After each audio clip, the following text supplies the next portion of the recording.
ចូលអត់ចុះបាទចូលស៊ីយ៉ូនធាក់ចូលមកស៊ីយ៉ូនទាត់ចូលមកស៊ីយ៉ូនដល់ទៀត Ginsberg គុណខ្មែរ Superstar គូពិសេសទី4ទឹកទី1បាទទស្សនាការប្រកួតបាទគូពិសេសទី4ទឹកទី1បាទធនស៊ីយ៉ូនប្រកួតចាញ់តែម្ដងគត់នៅក្នុងអាជីពបាទ19ដងរបស់ខ្លួនបាទកណ្ដាលដែលសេជាបាទប្រកួតបាន26ដងហើយ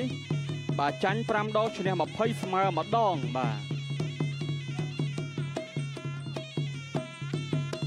ាទលៀមសេជានេះអាចថាបងប្អូនមិនសូវជាឃើញវត្តមានគាត់ទេបាទតែគាត់វាយបាន20ដងជាងដែរហើយឈ្នះក៏ច្រើន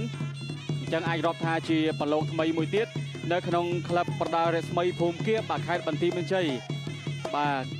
ក្លឹបប្រដាល់របស់លោកគ្រូហេមនៅខេមនៅខាងកន្លែងទឹកថ្លាណោះបាទហួសសេរីសុភ័ណ្ឌបាទទៅបន្តិចទៅបាទបងប្អូននៅខាងបន្ទាយមានជ័យស្គាល់ហើយបាទទឹកថ្លាអូមបុលបាទទៅខាងហ្នឹងទៅគឺសបោបាទសបោត្រីបាទក្តាមខ្យងអីបាទហែស្ដាំពីធនស៊ីយ៉ូនតតក្រោម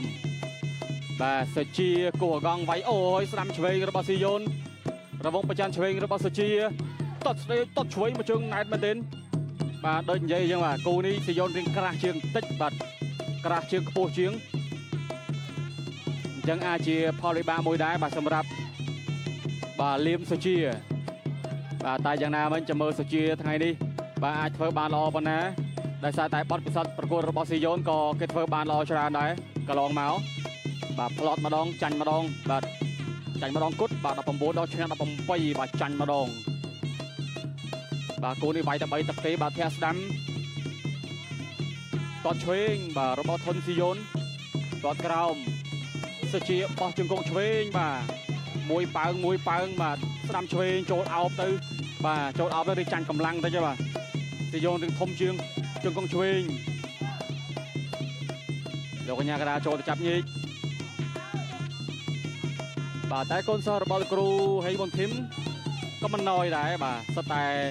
រៀនមកនោះលោកគ្រូហេប៊ុនធីមបរិញ្ញាបច្ចេកទេស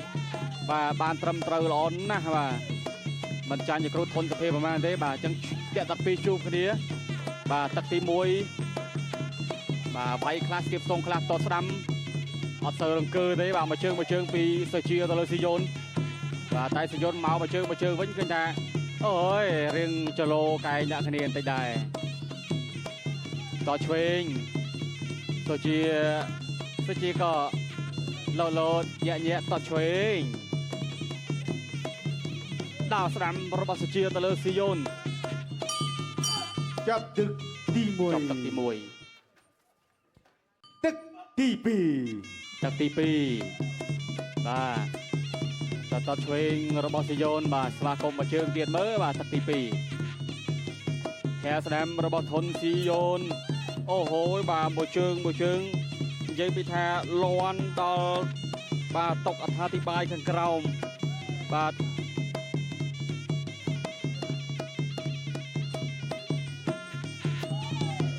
ទាត់វាយចេញប្រយ័ត្នដែរគូនេះបាទតតឆ្វេងមួយជើងរបស់ធនស៊ីយ៉ូនបាទហើយក៏វេលាអាត្មានេះបាទជម្រាបសួរបងប្អូនផងដែរបាទ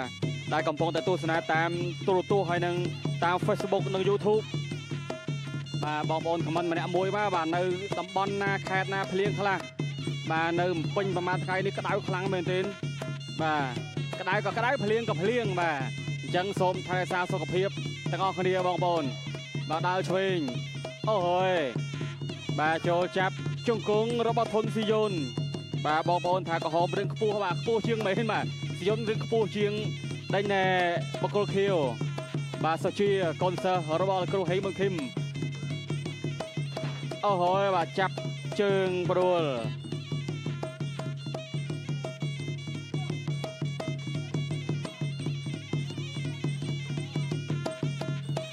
ដើរឆ្វេងចូលណែនណាបាទពីស៊ីយ៉ូន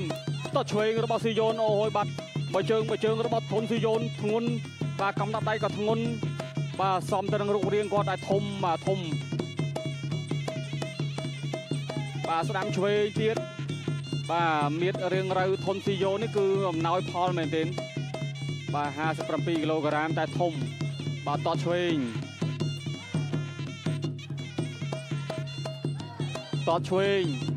បាទតយោហើយបាទថ្ងៃនេះស៊ីយ៉ូនបាទតឆ្វេងទៀតរាប់ជាប់រងជាប់តឆ្វេងចាប់បានអូហើយបាទក៏វាអយោទឹកទី2នេះឃើញថាបង្គោលខៀវបាទលៀមសុជាបាទកាំងចង់កាំងចូលអត់ចុះបាទចូលស៊ីយ៉ូនធាក់ចូលមកស៊ីយ៉ូនតតចូលមកស៊ីយ៉ូនដល់ទៀតចូលចុះបាទទឹកទី2អស់ហើយបាទចង់អស់ទឹកទី2នេះគឺបាទសុជាចង់អស់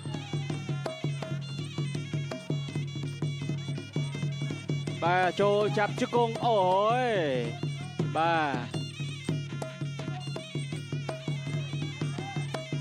ាទលោត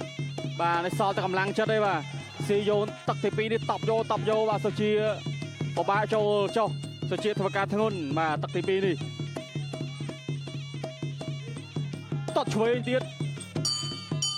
ចាប់ទឹកទី2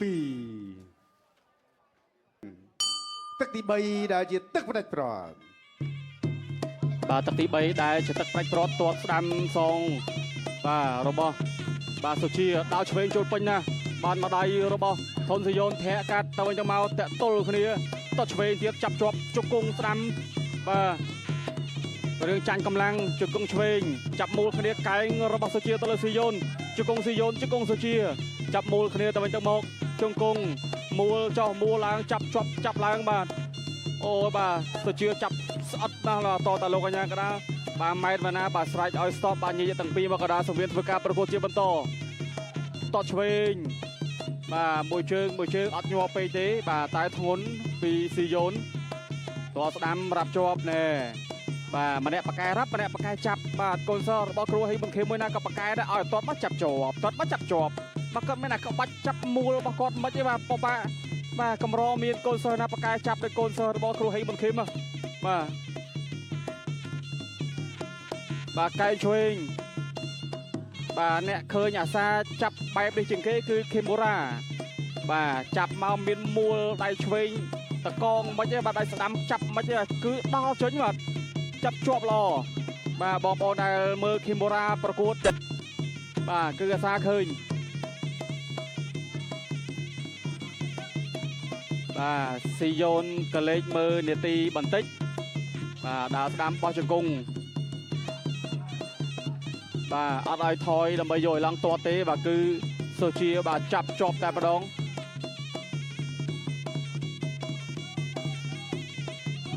បាទចិត្តចប់ទឹកហើយបាទថ្ងៃនេះពេញទឹកទាំងអស់បងប្អូនហើយបាទតាំងពីគូ1ដល់គូទី4នេះបាទអត់តាន់មានគូណាស្លាប់នៅឡើយទេតែ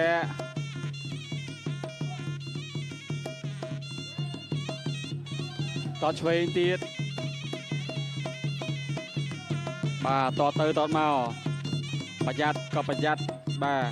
ទតែអ្នកប្រយ័ត្នខ្លាំងហ្នឹងគឺបាទលៀមសុជា